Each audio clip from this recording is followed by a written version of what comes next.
የዛሬው እውነተኛ ታሪክ ደግሞ ለየት የሚያደርገው እዚሁ ሀገራችን ውስጥ የተፈጠረ ታሪክ በመሆኑ ነው። በገጠራማ ቦታዎች ውስጥ መቼ ሴት ልጅን አስገድዶ የማግባት ተግባራችን የተለመደ ነበር።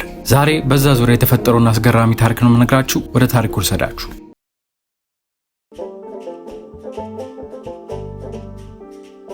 በእኛ ዘመን አቆጣጠር በ1997 ወደ ከፋ በሚገኘው ቢጣ ገነት ተብሎ በሚጠራ መንደር ውስጥ አንዲት የ12 ዓመት ልጅ ነበረች። የሆነ ጊዜ ውሃ ለመቅዳት ከቤቷ ትንሽ ራቅ እንዳለች 3 ጎረምሶች መጥተው አፈፍ አርጓት ይዘዋት ይሄዳሉ። ብጮህም ማንም ሊደርስላት አልቻለም።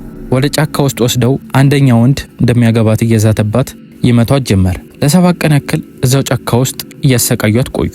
ልጅቷ ደክማለች። ምንም አቅማታ ዝም ብላ ቁጭ ብላለች። በዚህ መሃል ግን ከጫካው የሚያጉረመርም ድምጽ ተሰማ። 3ቱ ጎረምሶች ምንድነው ብለው ተነሱና ዞር ዞር ብለው ሲያዩ አንበሶች ወደ እነሱ በኩል ሲመጡ ያያሉ። ደንግጠው ልጅቷን ጥሏት ይሮጣሉ።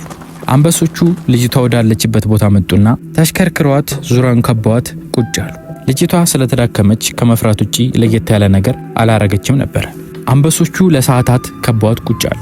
ልጅቷ እንደተናገረችው ከሆነ ሁኔታቸው ከአደጋ እየጠበቋት ይመስል ነበር።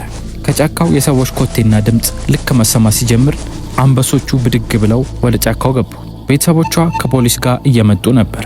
የታሰረችበትን ገመድ ፈተው ወደ ቤቷ ሊወስዷት ችለዋል። ይሄን ታሪኳን CNN እና NBC ራሱ ዘግቦላት ነበር። ብዙ ሰዎች ይህ ክስተት ተአምር ሆኖባቸው ነበር። አንዳንዶቹ ከእድል ጋር ያገናኙታል፣ አንዳንዶቹ ደግሞ ከፈጣሪ ተአምር ጋር የሚያገናኙት አሉ። እናንተ ምን ታስባላችሁ? እስቲ ኮሜንት ላይ ንገሩ።